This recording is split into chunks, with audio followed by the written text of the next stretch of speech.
Thank you, young man. That's wonderful. Bless the Lord. In your Bible, you'll open your Old Testament to the book of Genesis, to chapters 39 and 40, where we'll find our message today in the life of Joseph.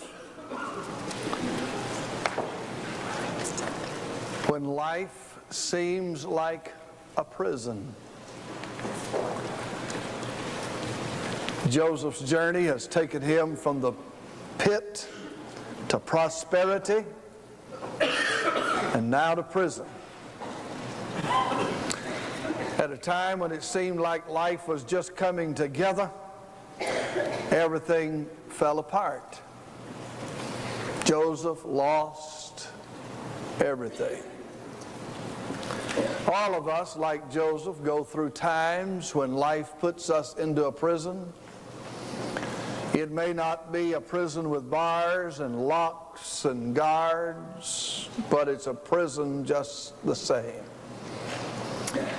In your world, it may be a vocational prison. By that I mean that you're in a dull, a drab, a dead-end job. That you feel like that you're trapped and there's no way out. And you'd give anything if you had the nerve to walk up to the boss and say, I ain't working here no more.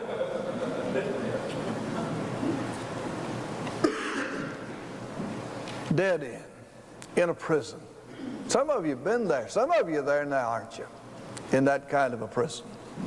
It may be a financial prison, where that you're so bound in that you just feel like you can't get out, so in debt that you can't make ends meet. As a matter of fact, you've been pulling hard as you can to get your end around, and about the time you think you're going to get it, somebody moves the other end. Sort of like a fellow that I heard who showed up at a psychiatrist's office, and he said, what can I do for you? He said, Doc, I'm in trouble. Well, what's your trouble? He said, well, I've got a new Cadillac, I've got a new house, I've got a new boat, I've got a new house down at the beach, I got a wife, I got 3 fine children.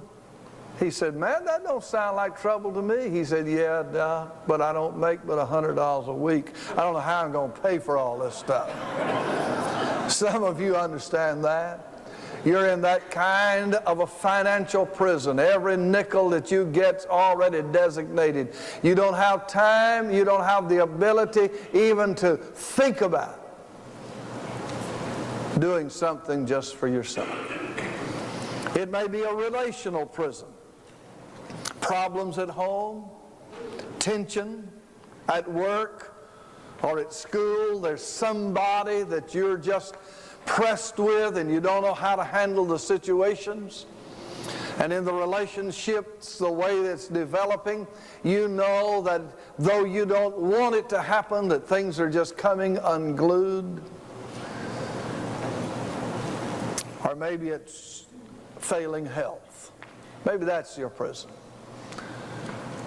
While I was in a revival recently, we were in a home and I watched that man as he prepared his medicine for the day. It looked like the drugstore. So many bottles. 1 pill out of this bottle, 2 out of that one, another out of this one, and he just kept separating them out. And I thought, oh my Lord, how in the world? He'd get fat off of pills. If there's any calories in them, he'd be fat. Can you imagine? Some of you can. What it means to be in a failing health situation and you're just trying to maintain, and the medicine bills and all that's involved with that kind of world is just draining you. You're in a prison. For some of you, it may be marriage. By the way, have you noticed how that we in our world have somehow made marriage into a prison? How many of you guys, before you got married or maybe since, have talked about you got the old ball and chain? One fellow said to the other who had just gotten married, he said, how's the warden doing? One other said, marriage is a great institution, but who wants to be institutionalized? We've made it into a prison house. Maybe that's where you are. You're just in this kind of a situation where you wonder if you can remain in it, and maybe wishing that you'd never gotten into it, and that knowing that this is the Lord's will that you would remain, and yet all of these things that are happening in your world is just like you're shut up in a prison. But I want you to look at how some folks handled their prison. There was a lady who had 17 children. Now, you talk about being in jail, child. If you've got 17 children, you are in a prison. There's not anything you can do except take care of children. 17. Can you imagine having 17 brothers and sisters? Wow. But I'll tell you how this lady handled it. She had some rules. Number one, she said that her children must always address their sibling as brother John or sister Jane. They had to be formal in the way they addressed each other. Number two, the children they never got what they cried for. Can you imagine if we had that rule in America today? Walmart would close in a month's time. If you don't believe that, you just go to the toy department and stand there and listen. It sounds like a bunch of wild, crying, bawling kids, and mama saying, okay, I'll get it. Heard about one daddy that was there, and he was pushing a little cart with a little fella in it, and he kept saying, patience, Henry. Patience, Henry. Patience, Henry. Just kept on. Patience, Henry. And the kid just screaming and hollering. A lady came up to him and said, sir, I just want to commend you for being so kind to your child. I don't know how you can handle Henry when he's that way. He said, ma'am, that child's not named Henry. I'm Henry. I'm the one that's needing patience, Henry. But this lady said that in her rules, that the children were put at a small table. They could only graduate to the big table with the others in the family when they learned how to have manners and use a fork and a knife. She said that the young children had to go to bed by 7 o'clock and the older children by 8 o'clock. Would that settle some of your problems, mamas and dads? And she spent 1 hour a day in prayer. She'd go into the closet, shut the door, and stay with God for an hour. When she couldn't do that, if she had a sick child, she had to sit by that child's bed, she'd take her apron and cover her head and just sit there and pray for an hour. Every day with God. You see, this woman by the name of Susanna Wesley turned her prison, as you would call it perhaps, into a house of praise, of worship, and of prayer. Her house became a kindergarten for greatness and a college for success. 2 of her boys shook the whole world for God. Others of her children became great public leaders and educators, and others of her children became part of governmental offices in Parliament, or either they married into the aristocracy that way. And this woman who just said, my house may be a prison to some, but to me it's the greatest thing that I've ever had as an opportunity. If you'll approach life that way, you too can get out of your prison. Secondly, I want you to look at Proverbs 31. People expect pastors to preach on this passage on Mother's Day, but I want to show you some things about this mother. And here's another one that if you read it that way, you'd say that this woman is in prison because everything that she does is for somebody else. She's never had a minute to herself. There's never a dull minute. Apparently this woman didn't know what it was to take a vacation or a day off. But notice some things about her. Verse 10 says that virtue was to be guarded. Here's a woman who said, my reputation and my life is so important to me that I will not yield it in any way whatsoever. He says, who can find a virtuous woman? He's going to describe this one who is his mother. And he says, virtue is to be guarded. Trust is an unsurrenderable prize. Her husband doth trust in her. Doesn't have to worry about anybody else trying to lead her astray from him. Labor is expected. She rises early before day, and she works all day and into the night. Wisdom is demanded because of the many decisions that she has to make. For she is a wife, she's a mother, she's a businesswoman, she's a manufacturer, she's a benefactor to the poor, she is an encourager to her husband, she is an importer of goods, she is an agrarian planting vineyards, she is a real estate agent buying property, she is a person who gets up before the sun, works after the sun goes down, a woman who is conscious of her health, by the way. Notice in verse 17 it says that she girds her loins with strength, and her arms she strengthens them. So here's a woman who is aware of her health, and she takes care of the treasure that God has given to her in her body. But in all of this, she's constantly working and giving herself. What's the reward for all of that? It's not that she is successful as a businesswoman. It's not that she is successful in buying property and amassing great assets. The answer is this: her husband and her children arise up and call her blessed. There's no greater reward in all of life than that recognition. So is the story with Joseph as we find it in Genesis. Joseph, by no reason of his own, is thrown into prison. Joseph, by no deed that determined that he be thrown there, is cast into prison. Joseph is in a situation not of his making, and without any answer, it would seem, that he was ever going to get out. But how in the world then did he handle the situation, and how did he overcome and come forth in victory? I begin in chapter 39, verse 21.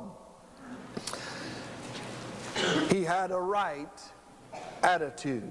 Notice with me, please, what the scripture says. But the Lord was with Joseph. Now, I want to stop there long enough to say to you that you here today, that you feel like that you're in a prison and there's no way out for you. You got into a situation that you did not make yourself, but you've ended up in a situation that is destroying your heart and your life and your mind. You want to somehow escape, but you cannot because you are in a prison not of your own making. And you wonder, where is God? When I need Him, where is God? Now, Joseph may not have asked that, but I'm going to promise you one thing. The devil whispered that in Joseph's ear. Here you have served God, honored God, and what did it get you? Where is God? I got a feeling that some of you have already asked that question yourself of the situation of your life, and you wonder why in the world you are where you are and why things are going on as they are in your world, and you're wondering, where is God?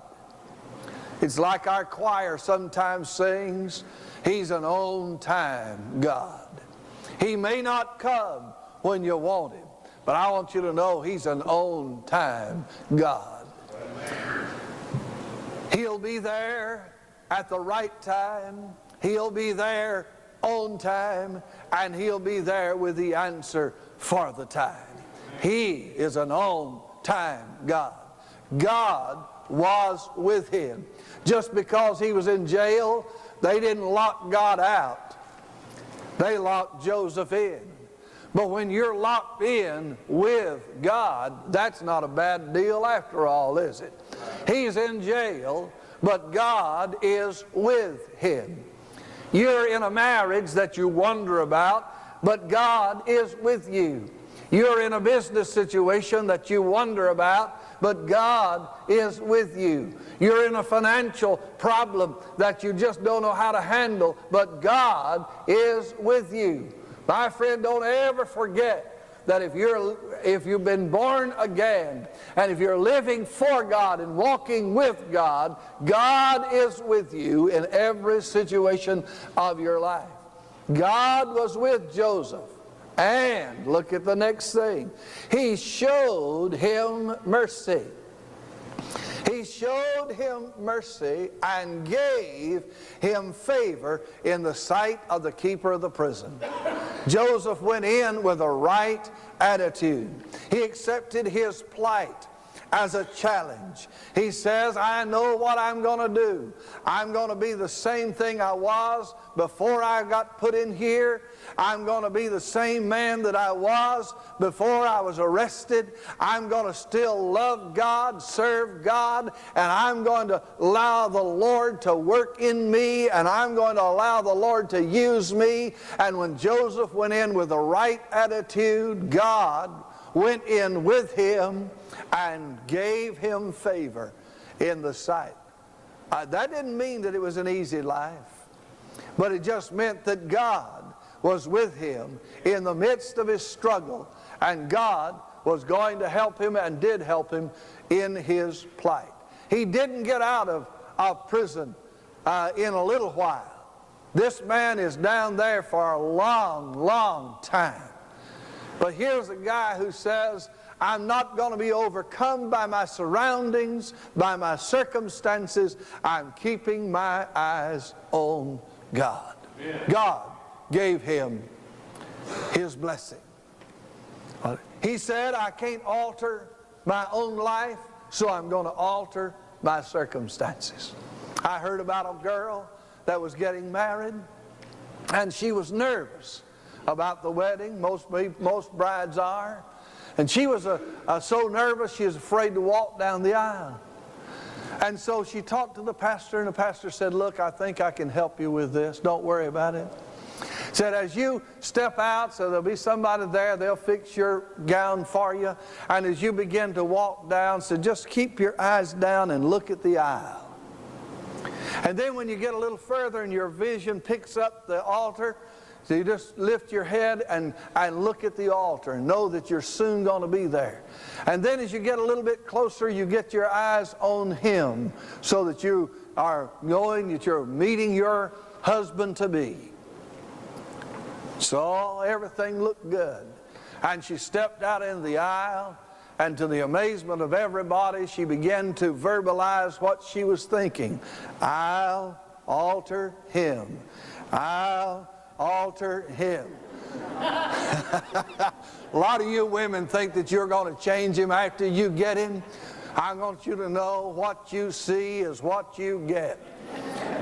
You're not going to change him. I'll alter him. No, Joseph, though, said, I'm going in. I may not be able to change my plight, but I can be the man of God in the place where I'm going. I'm going to lean on God.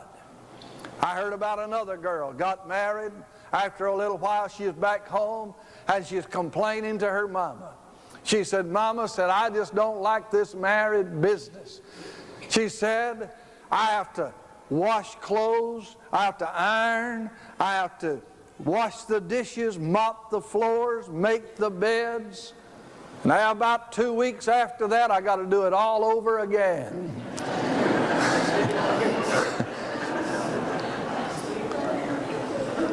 Listen to me now.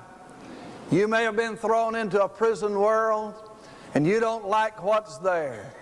But if you'll let God begin to make himself known in your life and live his life in your life, in your trouble, in your trial, God will be with you. Amen. Secondly, he had a right spirit. Not only a right attitude, but a right spirit. Look at verse 4 in chapter 40. And the captain of the guard charged Joseph with them, or gave Joseph charge. He made him the trustee of the prisoners. And he served them. A right spirit. What is it that made his life different? He cared for those around him. Notice that he didn't just go in there, but he listened to the story, the plight, the need of those around him. He cared for people. Did you know that's the one thing that our world needs more of? It's people who will care for other folks, who will care enough to listen, who will care enough to be kind, who will care enough to be tender, who will care for people. Have you ever thought or said, "And nobody cares for me"? One man took that and he wrote it in a song and said, "No one ever cared for me like Jesus." And I want you to know that he is one who cares. And Joseph, showing us the life of the Lord himself, in his prison experience, he cares. But he goes beyond the caring to serving. And he served them. Now here's a man who puts his thoughts into action. He serves those around him. They're no better off than he is. As a matter of fact, some of them are in worse shape than he is. Some of them in there are on death's row. And Joseph serves them. These are men who have been drunks. These are men who have been thieves. These are men who have been murderers. These are the offscouring of humanity, many of them. And Joseph served them. This is the principle that Jesus gave in the upper room when he took off his coat and put a towel about him and took a basin of water and washed the feet of his disciples. Even, by the way, the feet of Judas, who was going to betray him. He served them. How about your own life? Do you have a right spirit? Are you serving others? You know what I've noticed? I've noticed that when people have a servant heart, that they just always give and rarely, very rarely take. And they're the ones who never complain. Have you ever noticed a person that gets saved, they're on fire for God, man, they can't get enough of God. They're there on Sunday morning, Sunday night, Wednesday night. They're looking for a revival that they can go to. They're talking to everybody and telling everybody about their church and what God's doing.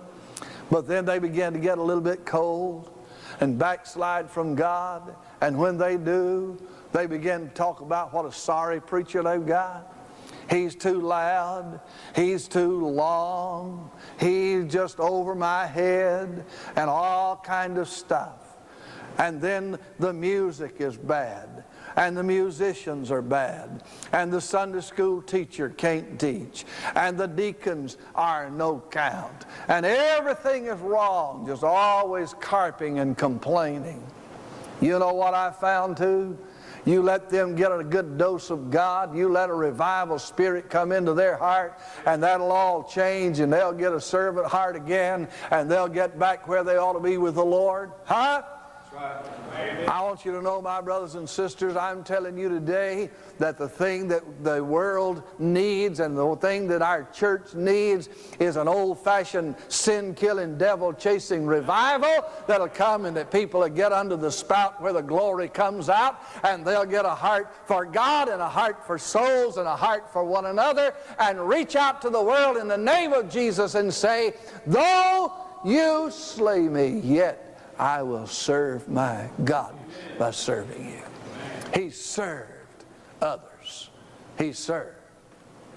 But many of us, I'm afraid, are like the woman in the older days that I heard about who had gone to the drugstore to get 2 prescriptions filled. One was for her husband and one was for her horse. And she said to the druggist, "Now, sir, make sure you write plain on them bottles which one's for my husband and which one's for my horse. I sure don't want nothing to happen to that horse till the spring planting's done."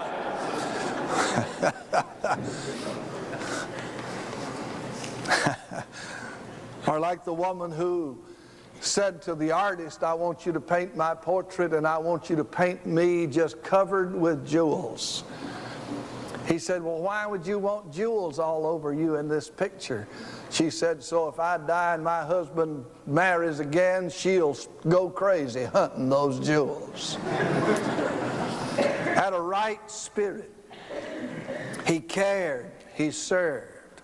And he maintained a right relationship. Look at verse 8. And they said unto him, we have dreamed a dream, and there is no interpreter of it. And Joseph said unto them, listen, do not interpretations belong to God? He maintained a right relationship with the Lord. See, a lot of people can serve God in the sunshine, but then they forget about Him in the storm.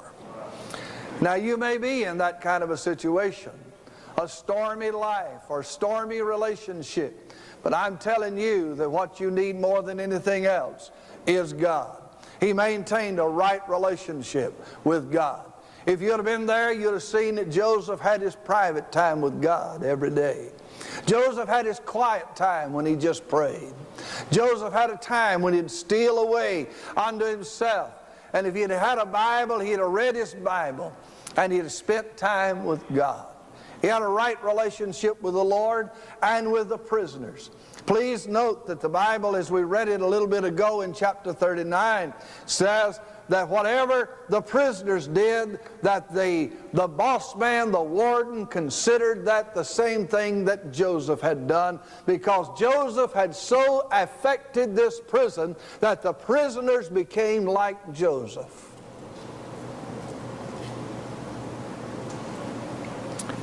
For he maintained a right relationship with the prisoners. How about your relationship? A fellow was telling about a situation that's going on at the gates of heaven. Said that there were two lines, two signs and two lines. One was a long, long, long, long line. And the sign says, men who have been dominated by their wife. Long, long line. Over here, men who have never been dominated by their wife. And there's one fella standing there. Peter said, what are you doing here in this line? He said, I don't know. My wife just told me to stand over here.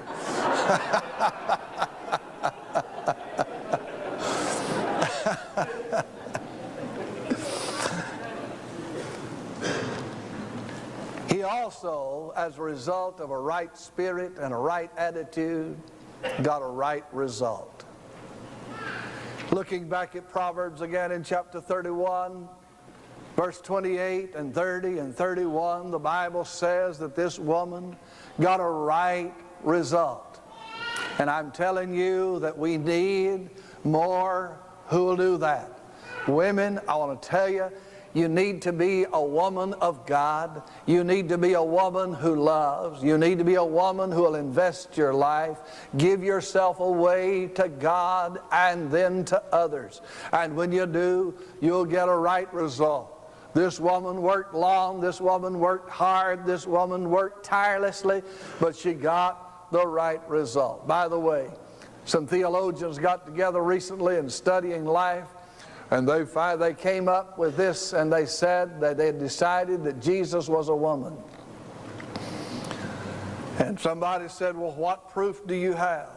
I said, well, first of all, he had to feed a crowd at a moment's notice when there was no food.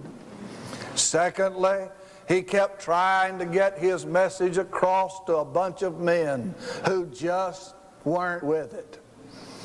And thirdly, even after he was dead, he had to get up because there was so much more work for him to do. All right. Result. Why did Joseph? Two things. Number one, he understood the principles of sowing and reaping and reciprocity.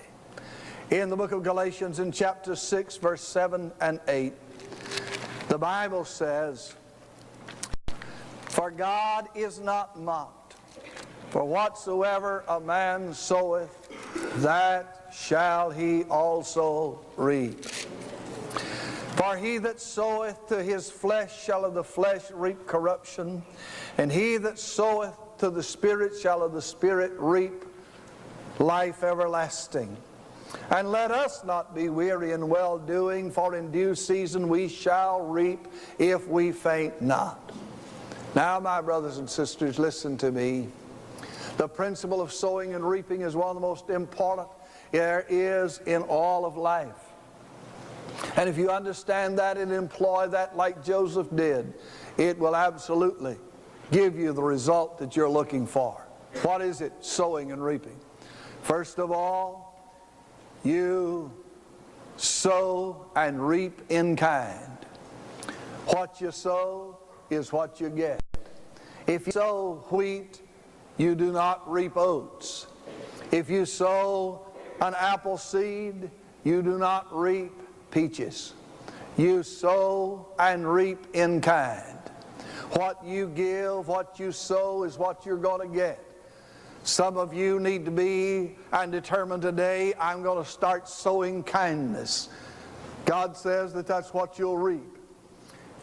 Whatever you need, sow it. You sow and reap in kind. If you want smiles, sow smiles. If you want kindness, sow kindness. If you want people to be gentle with you, be gentle. And God will restore unto you according to what you sow. Secondly, you sow and reap in degree. You see, what you sow, you don't get back exactly what you sowed. You get back more than you sow. If you sow 1 grain of corn, you don't expect 1 back. You expect a whole cob full of kernels, and maybe 3 or even 4 ears to 1 stalk. You don't sow 1 bushel of wheat and expect a bushel back. You expect 40 bushel or more as you sow it. And God says that you can sow and you're going to reap in degree. You're going to sow, but you're going to reap more than you sow. A man told me the other day, he said, Pastor, a few years ago, I decided that I was going to outgive God. And he said, I began to give, and I gave to the church, and I gave my tithes, and I gave offerings, and I gave people cars, and I gave, and he named some of the things that he was giving. And he said, I found out I couldn't outgive God, because the more I gave away, God just gave it back in greater and greater abundance. You sow and you reap in kind. You sow and you reap in degree. You sow and you reap later. Listen to me. You may be sowing today and thinking, I'm never going to reap. But I want you to know there's a harvest day coming. If you sow and faint not. I sowed some seed the other day, and just before I was going to put them in the ground, I read on the package, and it said germination in 6 to 8 days.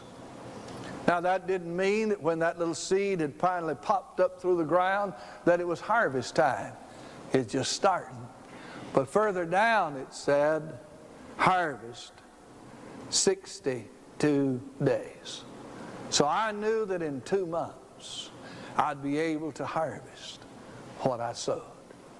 Now listen, whatever you're sowing, there's a harvest day coming. Not only the principle of sowing and reaping, but reciprocity. Look in the book of Luke in chapter 6 and verse 38. One of my favorite verses in all the Bible. Give, and it shall be given unto you. Good measure, pressed down, shaken together, and running over. So shall men, for with the same measure that you meet withal, it shall be measured to you again. So God says that whatever you are going to give, that's what you're going to get. And some of you have already been reaping what you've been sowing or giving, and you don't like it. The only way you can change that is to change the way and what you are giving. Now, I want you to know, my friend, if you'll learn under God to give of yourself, God will begin to give back to you. Joseph went into the prison, and what did he do? He went in with a right spirit. He went in with a right attitude. He served others, and in turn turned that prison upside down and found a better life for himself. Sowing and reaping, giving and getting. Is your world one that you think needs to be changed? You are the catalyst for change. God is the power for change. And when you give it to God and ask Him to work, He'll do it. You remember when you said, God, here's my life. I've made a mess out of it. God said, I'm in the business of making all things new. And He saved your soul. You remember that? The grandest thing in all of life is the day when you came to know Jesus. And He took a wasted life and turned it into a brand new life. You remember when you said, God, this marriage is one that I don't like, but I'm going to change it under God. I'm going to be the best wife, or I'm going to be the best husband I can be. You know what God says, 1 Corinthians chapter 7, God says that a believing mate who yields themselves to God and to their mate will win their mate. Read it for yourself. It's your heart, it's your attitude, and it's God when you allow Him to work in your life. In just a few moments, we're going to sing a hymn of invitation. Now, I'm going to ask some of you whose life, you're caught in a prison. And maybe it's been a prison of your own making. Maybe it's a prison of your sin. Maybe it's a prison of your separation from God. Maybe it's a prison of finances or whatever it is. But today you'll say, God, I'm going to ask you to come to me and bless my life and help me like Joseph to give everything that I am to you. And I'm going to watch you work in my world as I begin to live and respond and act like you would. So I'm giving it to you, God. God holds the keys that can unlock the doors and release you from your prison. And there's some of you here today that you're like that one who started out but you faltered and got away from God, and you need to come back to renew your vows today. There are others here that you need to come make your profession public. Others who need to come and unite with the church by transfer. But God is speaking to your heart, and I want to encourage you that you'll hear Him and obey Him. Let's bow our heads.